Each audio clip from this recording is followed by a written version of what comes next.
Welcome to today's webinar, What Matters Now? A new call for action on teaching and learning brought to you by NCSL. It is now my pleasure to turn the floor over to Michelle Ekstrom. The floor is yours.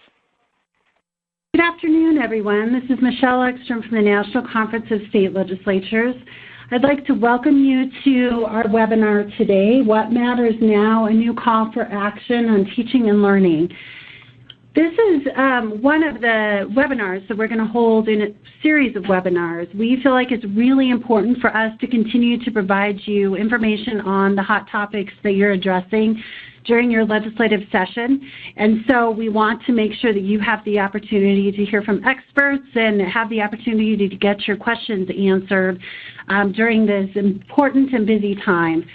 We also will be archiving the webinar as well, so we'll be sending that link out to everyone who is invited to the webinar so that if you or your colleagues didn't have the opportunity to participate, you're able to visit the link and catch up, and then also contact any of us who were involved in the webinar for additional information. This afternoon, I'm pleased to have joining us two amazing experts on teaching from Learning Forward. Stephanie Hirsch is the Executive Director at Learning Forward. Learning Forward, for those of you who aren't familiar with their organization, is a member organization of more than 10,000 members in 40 states and provincial affiliates that are committed to excellence in teaching and learning for all educators and students. Before Stephanie's appointment as Executive Director of Learning Forward, she served as the association's Deputy Executive Director. She began her career as a secondary teacher and later served as a school district administrator in the Richardson, Texas Independent School District. In 1996, she was elected to the Richardson School Board and served for 3 terms. She presents, writes, and consults on Learning Forward's behalf across North America. Her most recent books include Becoming a Learning System, co-authored by Fred Brown and Kay Senek, and A School Board Guide to Leading in Successful Schools, co-authored with Ann Foster. She advises policymakers and practitioners at all levels on improving student achievement and educator effectiveness through implementation of high-quality systems of professional learning. Many of you may have heard Stephanie in the past. We've worked with her for years, so we're so pleased to have her joining with us again. Stephanie is joined by Melinda George, who is the Director of Policy and Partnerships at Learning Forward. In that role, Melinda leads Learning Forward's national and state policy agenda, as well as building strategic partnerships to ensure collaboration, momentum, and action to support great teaching and learning. Prior to joining Learning Forward, Melinda was the President of the National Commission on Teaching in America's Future, where she led NCTAP's charge to build a research-based framework for policies and practices that ensure every child has access to a competent and caring teacher in a school organized for success. As many of you may know, NCTAP has now joined forces with Learning Forward to become one amazing organization to assist all of us who are working on teacher policy. So today, I am so pleased to have them both joining us. Before we get started with the webinar, I wanted to remind you all that we will have time for question and answers after the webinar concludes, so please be sure to be typing those into your chat box so that we can answer them, or if you'd like additional resources, we can also provide you links if we have that available as well during the webinar. We also invite you to be sure to participate in the polling that we're going to have as well. We'll have a fun opportunity to get your feedback during the webinar with a couple of polling questions. So I'm going to, at this point, ask Stephanie to go ahead and begin the presentation. Hi, everyone. Thank you for joining us, especially on a Friday afternoon. Probably it's scheduled that way because in many of your states, perhaps legislative session goes on recess just for the Friday and for the weekend. So we appreciate your interest and commitment to your own personal ongoing learning so that you can have greater information to inform the decisions that you make on behalf of all the educators and students in your state. And as Michelle said, I had the opportunity to meet many of you about a year ago when you were launching this study tour, and I'm very excited to have the opportunity to revisit some of those conversations again today. A couple of other things, Melinda and I want to request of you is we would love for you to introduce yourself in the chat box and let us know what state you represent. It's always great to know who are the leading states in the room and to be able, again, to recognize you for your service on behalf of your constituents.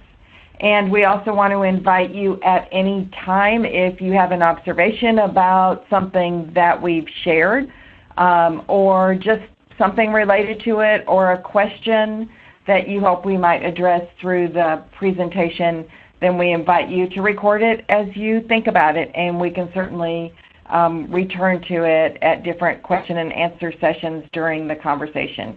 We've planned, as you can see from this agenda, about 40 minutes of content.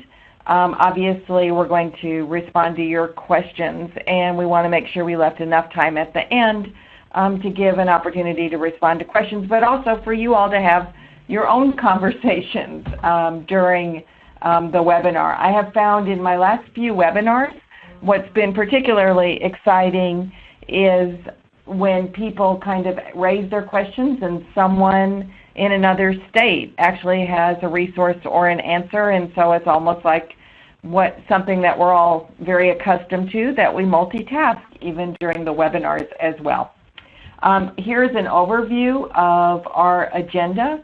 We're going to start out hopefully kind of building a baseline for the conversation, talking about the importance of the vision for student and educator learning, the contribution that professional learning plays in achieving those visions. Melinda will bring us up to date on the What Matters Now report, some of the key recommendations, and the opportunity to reflect on those recommendations as it relates to the agenda that you're building in your states right now. A unique opportunity that will be launching in the fall, and Melinda will just give you a little bit of a taste of that. And then I just want to share with you some thoughts about the contributions of building a learning system within a state in order to have the foundation essential for ensuring the vision that we'll open up with at the beginning. And as we mentioned, then refer back to any questions, answers, and discussions that you all would like to have. So let's start here and see if in some way these three statements offer a foundation or kind of ground today's conversation. That we hope that all of you on the call would agree that we would all like to see a more ambitious vision for teaching and learning within our states, that we all have that belief that all students can learn at higher levels than they are learning today, and that in order to achieve those higher levels, that we need to pay attention to better preparation and ongoing support for educators. So just to reflect on why we're here and the importance of the conversation that we're going to have this afternoon. Then let's see if we could even agree on these statements as well. And fortunately, I think we have a lot of research to support us on the first two, that if we want higher levels of performance for our students, that teaching is the key. It's the number one thing in impacting student success. And we also know from the research that leadership is second. If we want schools in which all students experience great learning, great teaching and learning every day, then we want schools that have great leaders. And what we're going to propose to you today and throughout this webinar discussion is that foundational to great teaching and leadership is the power of a learning system, so we pay attention to all those important things simultaneously.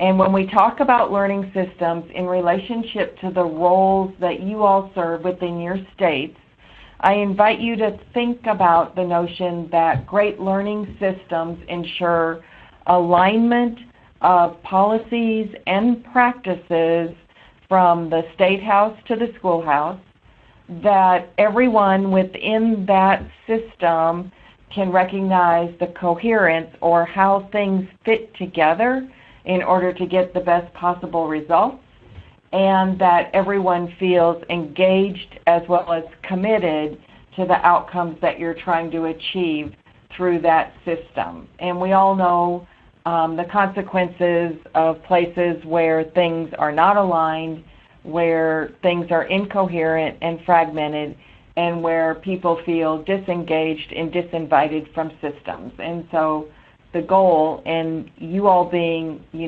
at the state level, one of those goals is to make sure that the work that you do leads us toward the most effective learning system possible. So, Melinda, let me turn it to you so you can talk about what matters now and how it relates to the important work of our state legislators.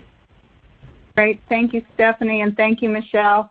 As Michelle mentioned early on, NCTAP and Learning Forward came together just at the first of this year, and it has been a really exciting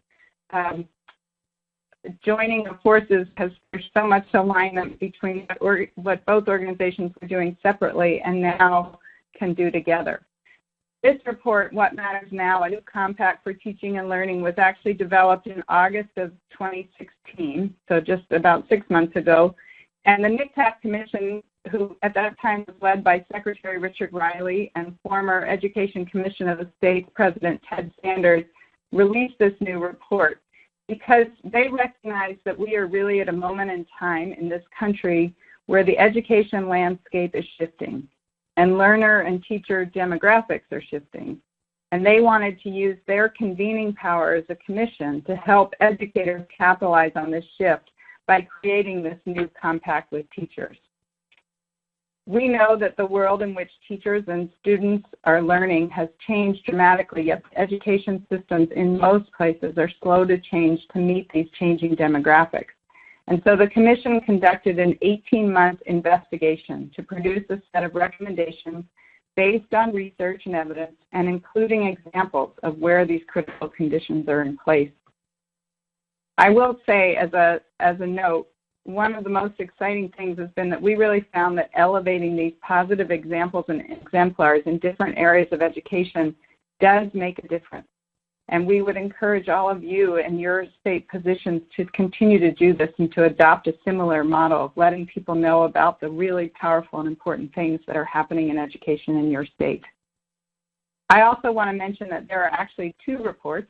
The one that you see on the screen is our call to action. It's a short report that really puts forward the recommendations. There's also a full evidence base that's available online and has links to these many, many examples throughout the report.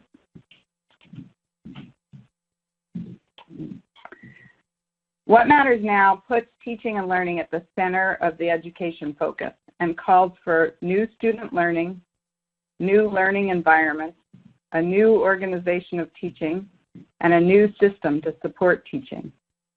The Commission's goal is to reorganize learning systems to support teaching, drive learning, and provide every student with a strong foundation to succeed in college, career, and life. I'm sure that as you look at the building blocks, as we call them in this pyramid, you'll recognize many of these building blocks because we know that this is what is happening in many high-performing countries. And our report was informed by this work around the world as well.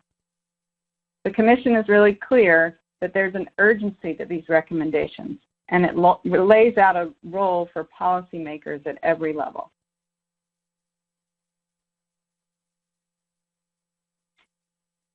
Stephanie mentioned earlier, and I really love this idea about a more ambitious concept for teaching and learning. This is something that we can all agree to as we look at education today and going forward, that this more ambitious concept of teaching and learning is really needed. And it requires really different roles for teachers and students than has is what we think of in traditional classrooms and settings. So the teacher is really seen as a facilitator, a networker, somebody who coaches, counsels, mentors, and tutors. And students are really counted on to be critical thinkers and to build their communication and collaboration skills themselves and to really be creative problem solvers. This is a really different paradigm for teaching and learning, but one that's so critical to the world in which we live today. The Commission outlines 6 high-level recommendations across the teaching continuum, and I think that's really important, is that when we think of learning systems, we think of everything from teacher preparation through mentoring and induction and into career paths for teachers and learners throughout their career. So these recommendations, they each have characteristics that are defined in much more detail within the report, as well as examples, as I mentioned before, about what this might look like. But I just want to take a minute to walk through these recommendations, because I think that at the high level, this is really what could change how education is done. So the first one is to really establish and broadly communicate a new compact with teachers. And I'll mention that the work that is happening in Kentucky, we, Learning Forward, did quite a bit of work there around the implementation of the Common Core standards. And actually the superintendent, the chief in that state, actually drove from community to community to help teachers, principals, parents, and other stakeholders understand the value of the standards and also the support that the state intended to provide along with them. He also made it really clear that this was a long-term commitment, and I think this was important to the adoption of these standards in the state. The second, we were called the National Commission on Teaching and Learning, and so our recommendation was that every state establish their own commission on teaching and learning and that state's future. And I will say here that Learning Forward is here to help, and we're going to talk in a little while, Stephanie mentioned, about what the next phase of this work is for Learning Forward. But we are working with states to form these commissions as part of a networked improvement community. So more to come on that in a minute. A NCTAF principle since the mid-90s has been that states and districts need to be organized for success. And this really builds on the belief that educators can only be fully successful when the system around them supports their success. This means that the system around them needs to have a culture of continuous learning. It includes ongoing, job-embedded, and consistent professional learning, as well as protected time. The report recommends 15% of a teacher's time be protected for collaboration and planning. It also includes a focus on the development of teacher leaders and support in identifying, designing, and assessing needed professional learning to ensure that growth. The fourth recommendation is that teacher preparation be more relevant and clinically based. The report calls for a minimum 1 year of clinical residency. And in order to support this residency, it means that there need to be better partnerships with school districts around those teacher preparation entities so that teachers are learning in the school that also have this continuous culture of learning. We want teachers to be learning the kind of education we want them to be sharing. I will mention that a great example of this is the University of Colorado at Denver. We've done quite a bit of work with them with their professional development schools in partnership with Denver Public Schools. And they really individualize their preparation programs based on what the district needs, and they even do targeted teacher recruitment as they have conversations with the district about what vacancies they have coming up and who they want to be filling them. The fifth recommendation is that every state should require and fund high-quality induction and mentoring programs. Other countries do this really well, and the data shows that it does make a difference in student achievement. So the report calls for at least a year of induction, and that high standards are used for selecting mentors and then matching the mentors with new teachers. Maybe you all have studied this as part of your international study work, but in New Zealand, they offer 20% release time for new teachers and then 10% of the time for second-year teachers in order to continue to improve their practice. And they they encourage them to spend time each week reflecting on their practice and improving their craft. And the final recommendation is that education leaders evaluate all professional learning for responsiveness and effectiveness. As you can imagine, this is one that's really critical to learning forward, but more importantly, this is the core of how we can truly improve student achievement. As Stephanie mentioned earlier, teaching is the key lever to change the education landscape. And I would say here that 35 states have adopted Learning Forward's professional learning standards, and this is a great place to understand the kinds of changes that are needed to meet this recommendation.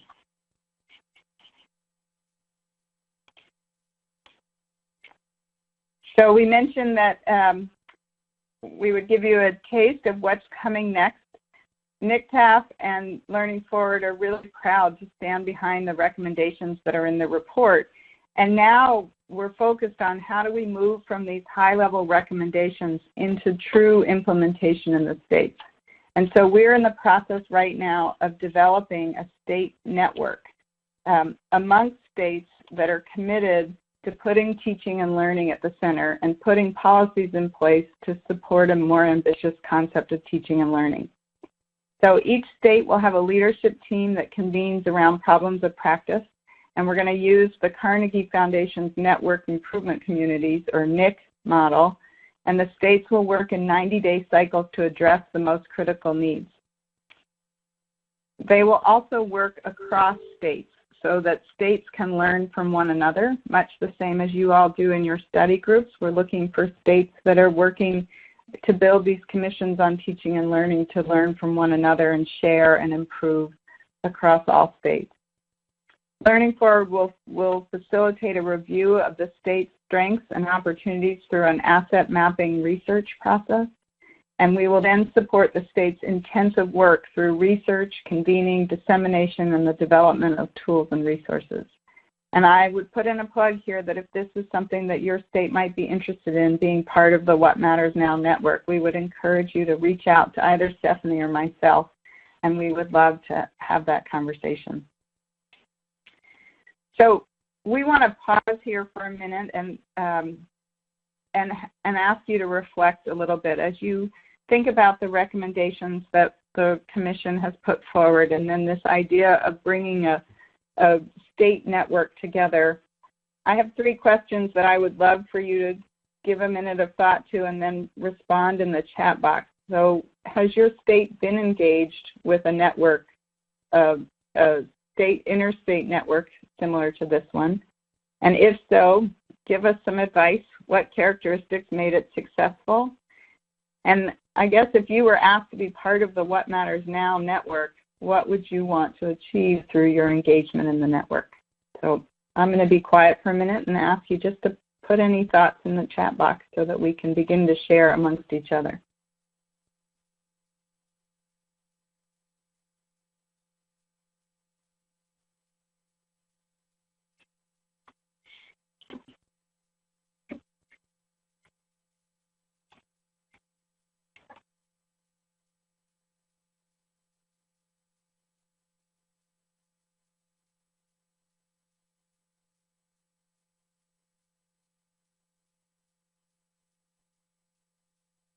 I see some typing going on, so I'm just going to wait a few more minutes.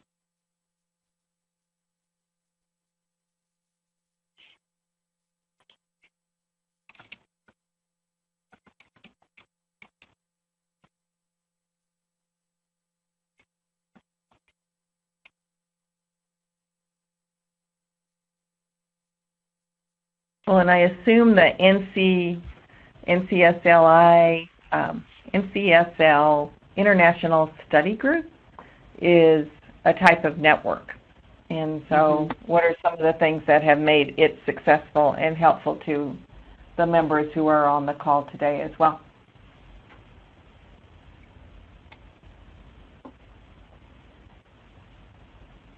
Or any network anyone individually has participated in and what made it successful for them. Or if they were to go back and recommend that their state was into this network, what would they want to be able to say it was going to offer?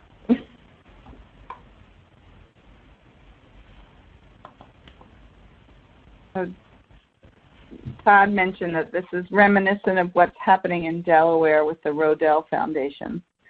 And that's a great point, Todd. And Learning Forward, and you'll see this in a few slides, has been working with Delaware around a shared vision. So that's a great point. Julie's mentioning Colorado has not been in such a network, but addressing the issue specifically for rurals, that is really important and really interesting because of some work that we're doing to support some rural school districts in northern Tennessee right now, and recognizing that that's also a priority of ESSA right now, is how we meet that need. So I appreciate you mentioning that, Julie, and raising that, as that would be an important part of participation. One of the things we're going to try to make sure with the state network is we have a good diversity geographically mix of rural and urban states, and some states that obviously have both. And so I appreciate that extra plug the rural. We too think that's really important. Right. And we also potentially have a couple of funders who are very interested in helping us to launch this network, and hopefully we'll have funding to start with 4 or 5 states, but at the same time, if we can find regional funders that want to support a particular state's participation, then that will help us to be able to expand it. One of the things Melinda went over very quickly is the fact that the state team will be a great cross-section of individuals in the education space within a state. So again, representing the classroom, from the classroom level to the state level, will be represented in the state network. So continue, as you think about things that will add to our planning forward, we would appreciate you continuing to record it in the chat box. One of the things that that was provided to us is information that we'll be able to access everything that was posted in the chat box following this webinar. So Melinda and I really appreciate any thoughts that you have about this network, or any invitations you have to us to continue the conversation with you around it. So thank you for contributing to that. Soon I'll ask you to think about another question.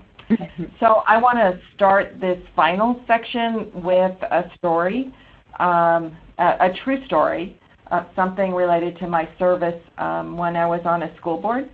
So, and some of you can probably relate to this as well. I know that many legislators also have had school board service in their background.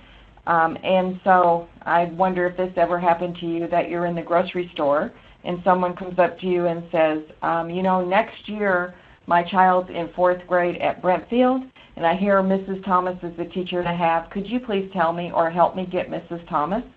And I was a smart enough school board member to know that I could respond by saying, you know, I'm sorry, that is not something that is the responsibility, nor should a school board member get involved in that. But what I really encourage you to do is to call the school and talk to the principal about your concerns for next year. Now, some of us, as parents of children in the public school, have also thought about the child that we want, the teacher that we want our own children to experience. And so we have different ways of trying to influence how our children are assigned to a particular classroom. So some parents are really good about calling the principal and asking for a specific teacher. Other parents might write a letter describing the characteristics of a classroom that they're seeking, hoping the enlightened principal will put their child in that particular classroom that they're focused on as they're writing the letter. Some parents, as I said, will go visit with the principal, and the principal will assure the parent that no matter what classroom the child is assigned next year, he or she will have a great year. And then the principal, in too many cases, knows that that may not be entirely accurate. And some principals wonder about how to, be honest about that answer and really be able to ensure consistency across all classrooms. And so probably what I'm going to recommend to you is familiar because of the studying that you have done on an international level and because of your familiarity now with what happens in countries that regularly outperform us on international benchmarks. And that is that there are schools across the world, including in the U.S., where the principal can answer that request in this way. The principal can say, I want to assure you that no matter what classroom your child's assigned next year, your child will have a tremendous school year, and let me tell you why. Because this school is a learning school, which means that all of our teachers have time. All of our teachers belong to a learning team that share collective responsibility for the success of all the students who they represent. So it might be the 4th grade team, or it might be the 7th grade language arts team. And what that also means is that during this time that we set aside for our teachers to work in their learning team, that they engage in a cycle of continuous improvement where they continue to look at the data to elevate the needs of their students, that they set goals for their students' progress together, that they spend time thinking about what they need to learn according to their student needs. They learn individually and collectively.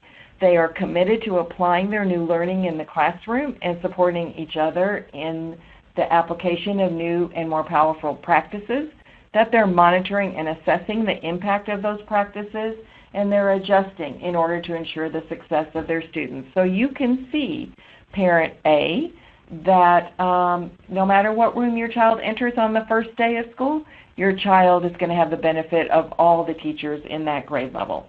And that's really what drives me and my work every single day, is this vision of every teacher being a member of a learning team so that every teacher continues to learn and grow, so that all of our students continue to learn and grow as well. And the responsibility of everybody else in the education enterprise is to create and ensure that we have powerful learning systems that enable this vision of teaching and learning to occur in all of our schools.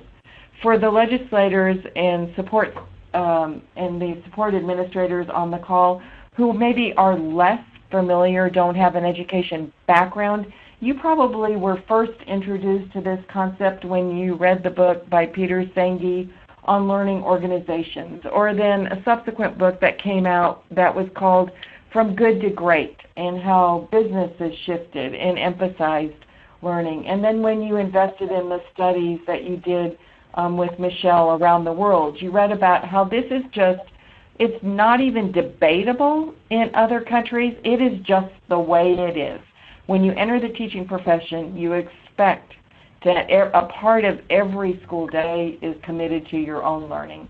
So what are the 5 conditions that district offices and state offices have a responsibility for supporting in order that this vision becomes a reality for our teachers? And those include that we need to all be on the same page regarding our vision for our students and our educators within the state, that we have a great system of data that we all agree to use in order to set our goals and drive our improvement targets, that we know how to align our resources so that we can be focused on our highest priorities, that we recognize the incredible importance of investing in our leaders, and I mean leaders at the team level who ensure that that cycle of continuous improvement pays off in terms of improved practice, leaders at our school level and leaders at our system and state.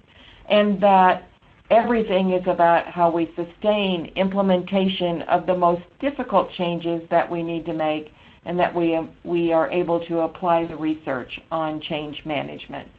So that's a real quick overview of those conditions that are essential for developing learning systems. And I wonder, so we wanted to do this check-in poll that to see what you're thinking about in relationship to this vision. So is this in alignment with where you would like to see your state directed? Are you discussing ideas similar to this within your state? or you would need more information about a learning system in order to answer this question, or you need more information about your state in order to answer this question. So I invite and really encourage all of you representing states to just give us some indication where you think you are right now with regard to this idea of it's our responsibility to create learning systems in states.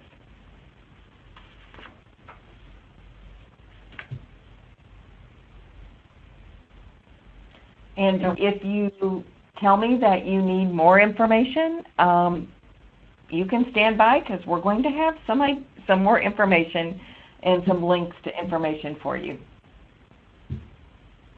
So I know we have about 6 or 7 states represented, so really encourage you all to help us a little bit.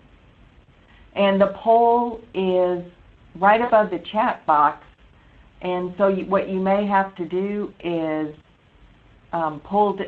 go up to where it says poll, and that's where you vote. So it may not be displaying right now because the cursor may be turned in the wrong direction. So see if you can find it under where it says video conference. It says poll, and that's where you can vote. Michelle, am I explaining that correctly? Yes. Yeah, okay. So go ahead and participate in the polling right now.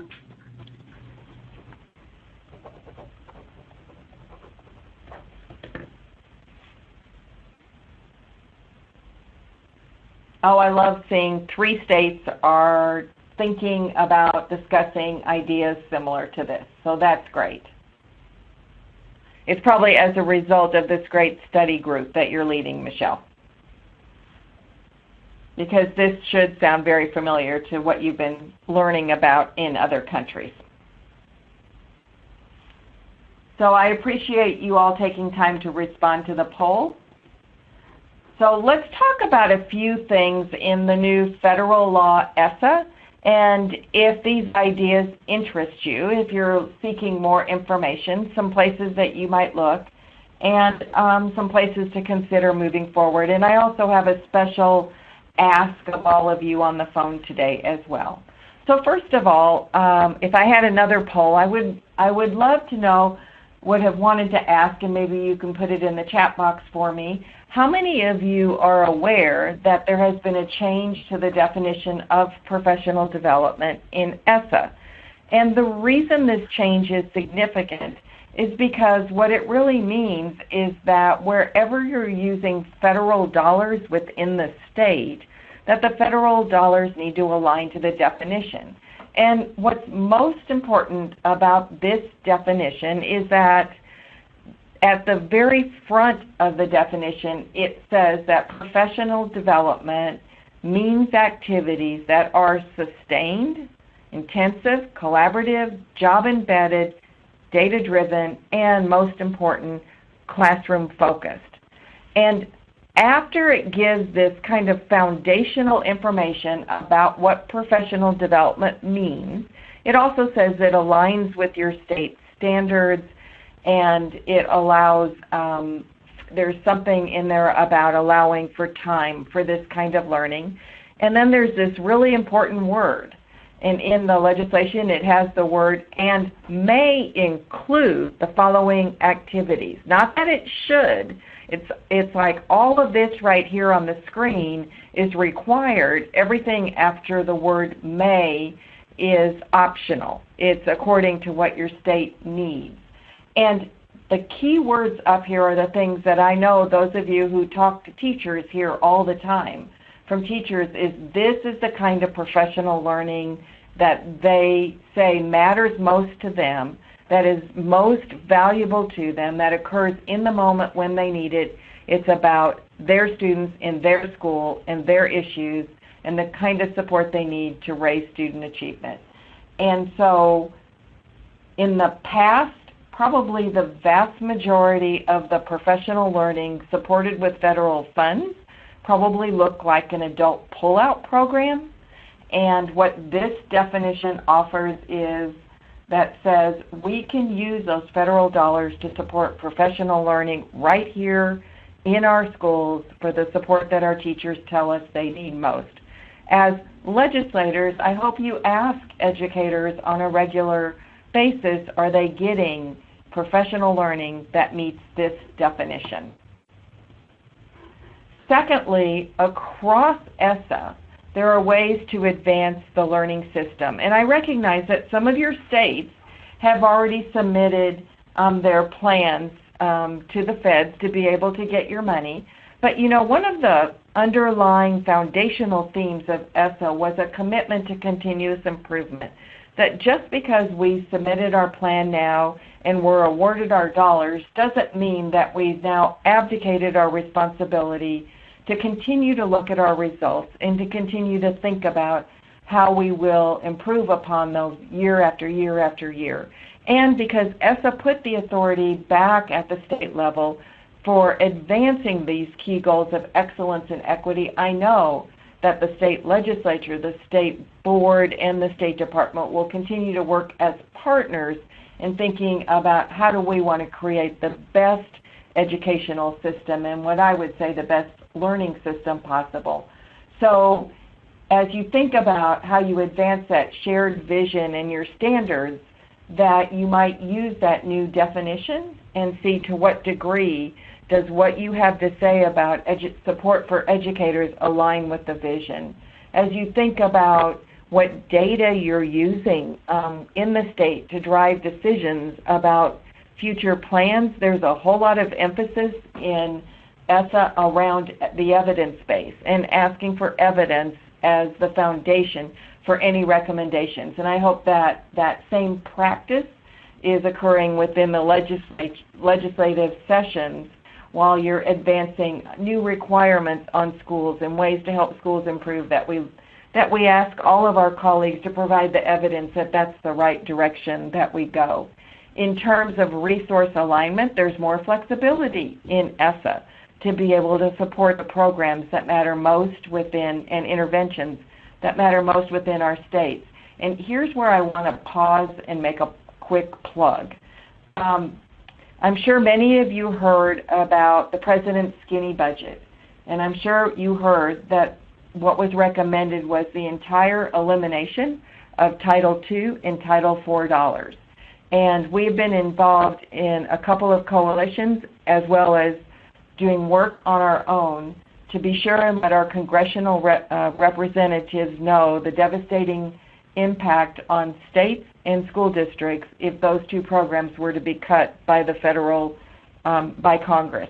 And while many people think that that budget may be dead on arrival, I am here to tell you all that there's been a lot of negative narrative about Title II over the last several years, and our congressional representatives need to hear the positive.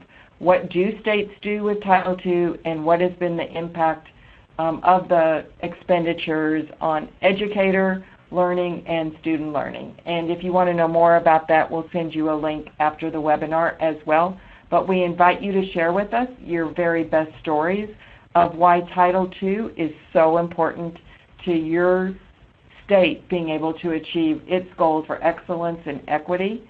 And we're getting those stories out as quick and as fast as we can, and looking for spokespeople on behalf of different states.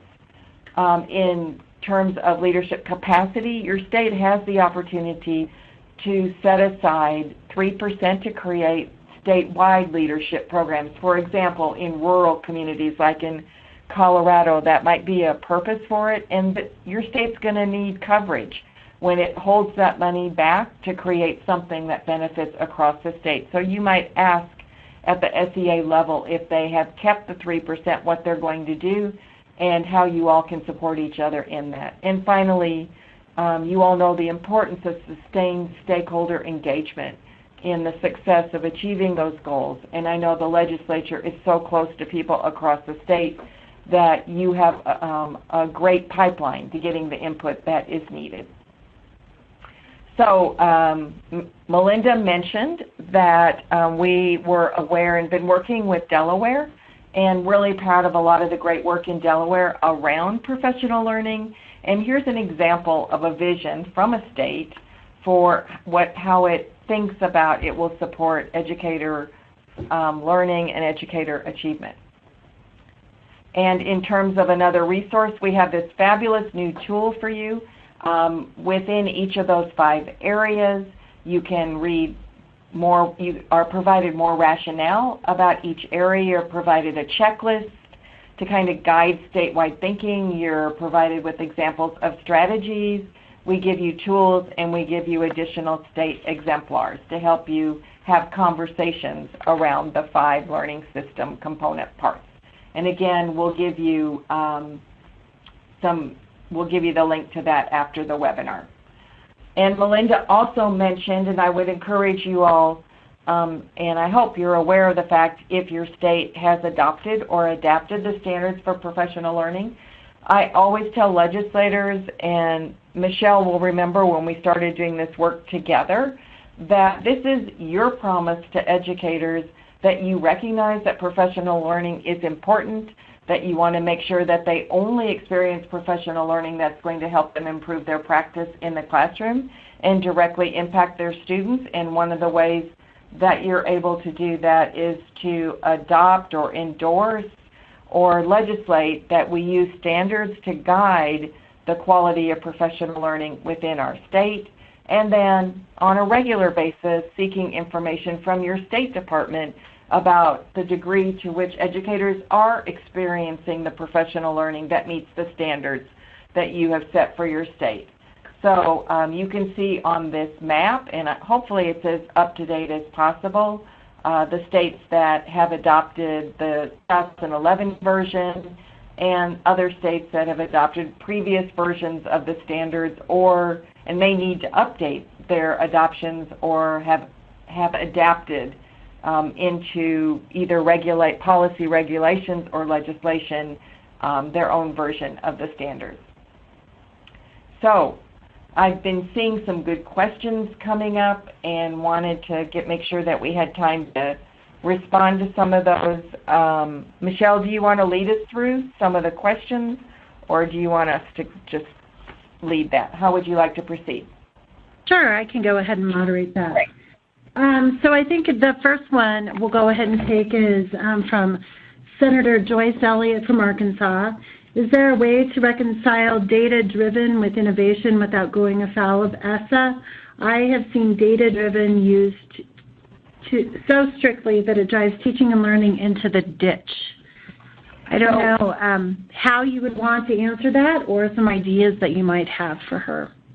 I think what I would look at there is within the new evidence requirement that there's a level 4 which says that we recognize that there isn't a strong evidence base for this innovation that we want to pilot.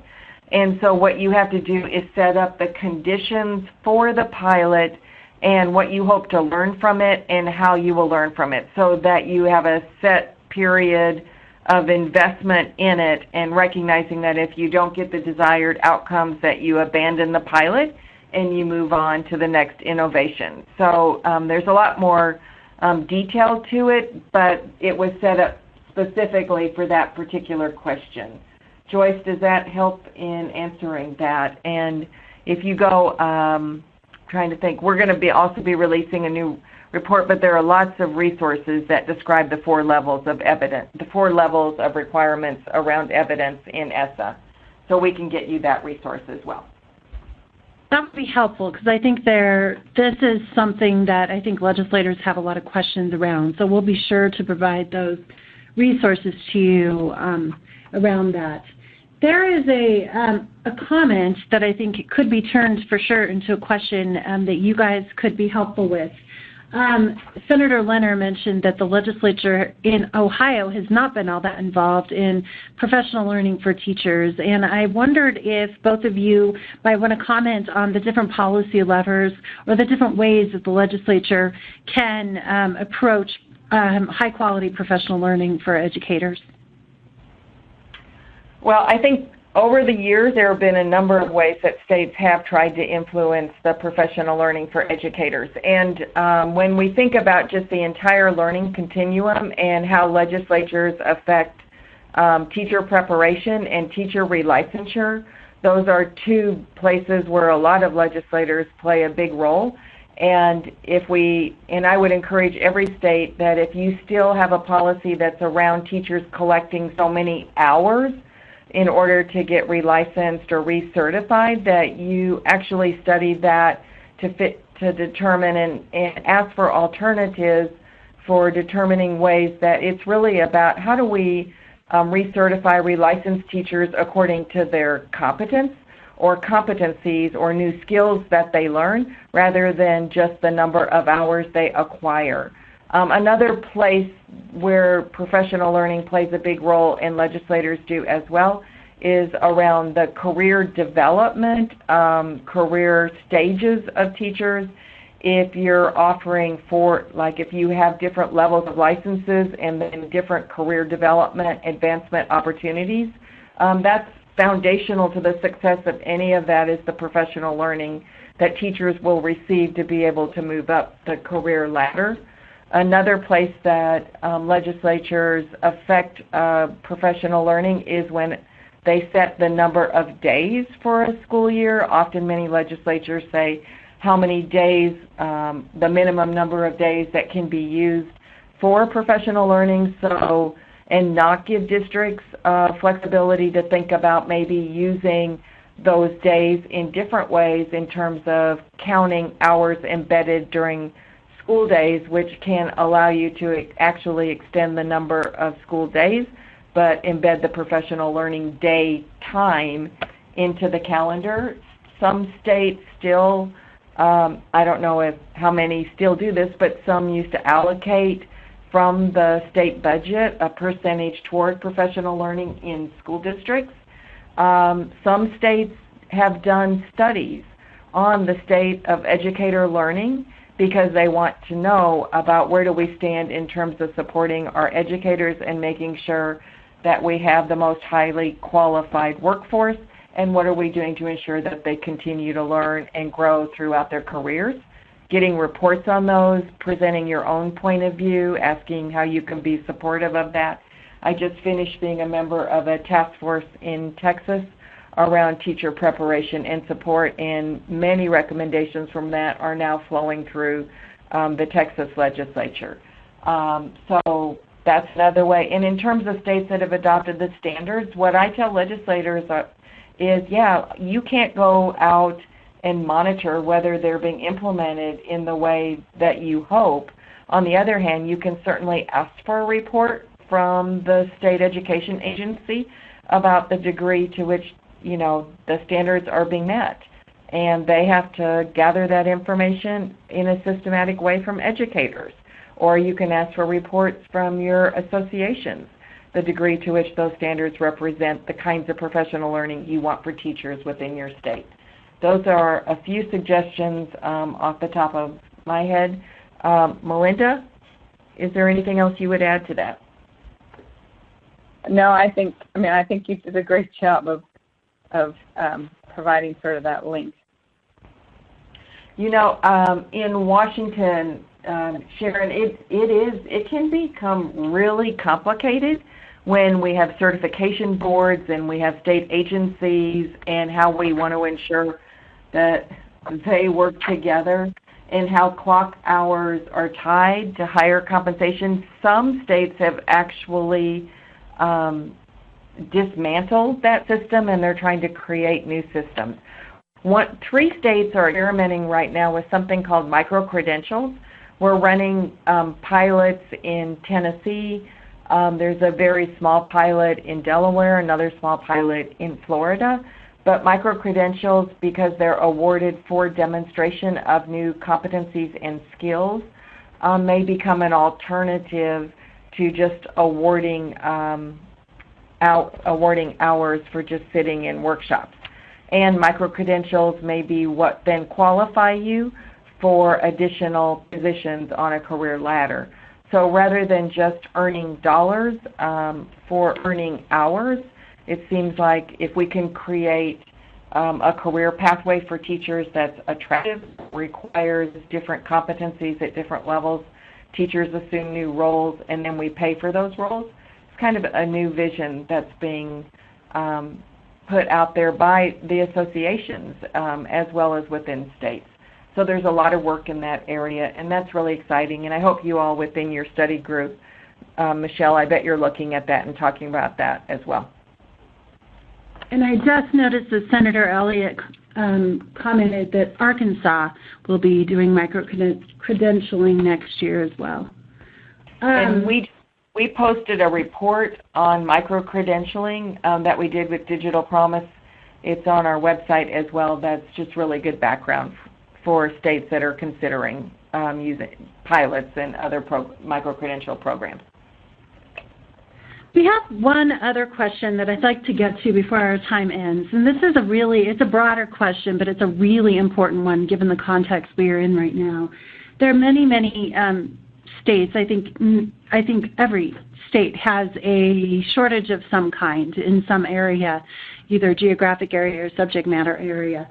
And legislatures right now are considering legislation that, as Anita Thomas from North Dakota just indicated, puts quality behind quantity. We're more concerned about getting people into the classroom than we are about ensuring the quality of educators right now, simply because we're being driven by this shortage. Obviously, this is a cycle that we see. We've seen this before in this teacher policy arena for sure. And states made a lot of headway over probably the past decade.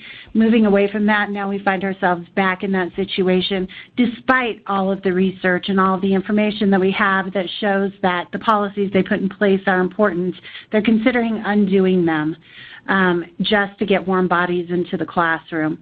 Can you comment on that? Can you give them advice? This is something we get asked a lot around the study group work, especially around increasing the rigor of teacher preparation. How could a state possibly consider or even talk about increasing the rigor of teacher preparation when we don't have enough teachers going into preparation in the first place? I'd love to get both of you to comment on that and give some advice to these folks around that issue. Melinda, you want to go first, or do you want me? So it's a great question, and one that that we certainly debated with the commission last fall as we were thinking about all of these recommendations. And I think that there's a short-term emphasis and need, and then there's sort of long-term changes that need to be made. And so, you know, we look at alternative certification programs and other ways to fill teaching quickly as a need in many school districts across this country. We had a superintendent that said, I have positions open in one district that have 0 applicants for those positions. And so she said, you know, we want to raise the profile of the graduates from our state. We want to engage more teachers. And so for them, they are finding teachers wherever they can. However, what the commission really came back to was that in the long run, we have a job to do around recruiting and retaining teachers that can begin as early as high school, with Educators Rising as an organization that's really talking to high school students about becoming teachers. There are programs to inspire teachers to come back and teach in their own communities where they grew up. So there's a lot around the recruitment piece. And then I really feel like it's a retention piece. We've often looked at the shortage of teachers. We think that it's mostly trying to get teachers to come into the profession. But the other problem that we're having is that teachers are leaving the profession. And so from the perspective of retention, I think that there are a lot of things that Stephanie described in these learning systems that actually can make changes. And one way to attack this teacher shortage problem is to try and keep especially veteran teachers from leaving as quickly by putting in place some of those conditions that we know that support teaching. So collaboration, opportunities for growth, opportunities to co-teach and to have a chance to study and build your practice in the way other professions do. And so, I mean, I think it's a multifaceted question. I don't have the answer for the immediate short term, and I recognize how hard folks are looking for teachers to fill vacancies for tomorrow, but I also think that we have a huge job to do in trying to keep teachers staying in the profession. I'll mention one other thing, that is that NCTAF in June of 2015 helped to release the Teaching and Learning International Survey with OECD. And it was the first time that the United States participated in this survey. And one of the data points was that United States teachers spend more time in front of the classroom than any other country among the 34 countries that participated in the survey. So American teachers on average spend about 27 hours per week in front of the classroom. The other thing that the survey said is that if you went back and asked the American teachers if you could go back and do it all over again, would you become a teacher? 86% of them said that they would do it all again, which is a pretty high number, I think. But if you ask those same teachers how much of the society they feel like values the teaching profession, those same teachers said that 33% of them believed that this country values the profession of teaching. So that's a pretty strong juxtaposition too, and something that we really can make a difference if we put in place these kinds of conditions to support this teaching and learning that we want for all students and actually for all educators. That's great. Michelle, do we have time for just a couple more comments, or do you want to wrap up? Sure, just a moment maybe. Okay, well, first of all, I just wanted to acknowledge the fact that for most of the states represented by our legislators in the room today, since I've been at this work now for over 25 years, I know people within your State Department that are really committed to these issues. And I think there's such great opportunities for continued great partnerships with your SEAs, and in many cases with, I know, your commissioners or state superintendents, and they are deeply committed to these issues as well. Three things just to think about as options to the problem, because I agree with everything that Melinda said.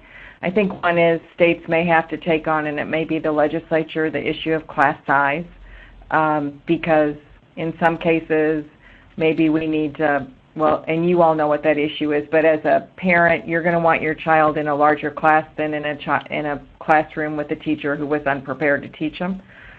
We need to look at opportunities for virtual instruction as well. And then we need to fix the career pathways vision that teachers have about the profession, because that will do what Melinda said about attracting better people. Well, just attracting and retaining great people in the profession. And then going way back to just my vision for team learning. And when we have a lot of turnover, if we have strong teams, then we can keep the momentum going and maybe help less prepared teachers become better teachers in an accelerated fashion and no student suffering.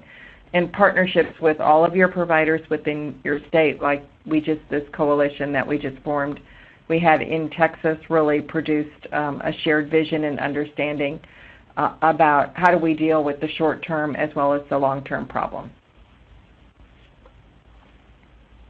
Thank you so much. Thanks to everyone who joined the webinar. This will conclude our webinar. For those of you who are members of the study group, we will be continuing our discussion on our conference line. As a reminder, that dialing number is 866-865-4135, and the conference ID is 856-1564.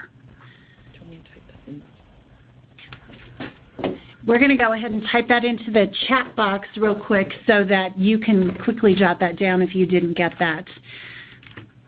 I do want to remind everyone that this, as I mentioned, is one webinar in a series of webinars that we're doing. We have had previous webinars we had a series of webinars on the importance of stakeholder engagement in ESSA that included the topic of stakeholder engagement, engaging special populations, and a third webinar on assessment flexibility. We did that in partnership with the Hunt Institute and with the National Association of State Boards of Education. We have sent you the links to those archived, that series of archived webinars, and we'll send that out again. We also had a webinar in October with the folks at Learning Policy Institute. Linda Darling-Hammond joined us to discuss her most recent research on teacher shortages. And we also had policymakers from South Dakota and Indiana discuss their approaches that they're using to remedy that issue as well. You can view that webinar also in our archives. And then we had the webinar on the most recent PISA with Andrea Schleicher from OECD. As a reminder, all of these webinars will be important for the study group to visit if they didn't participate in them, to inform our conversations that we have. And again, we'll be sending out those links again. So with that, I will conclude the webinar. Thank you so much for joining us.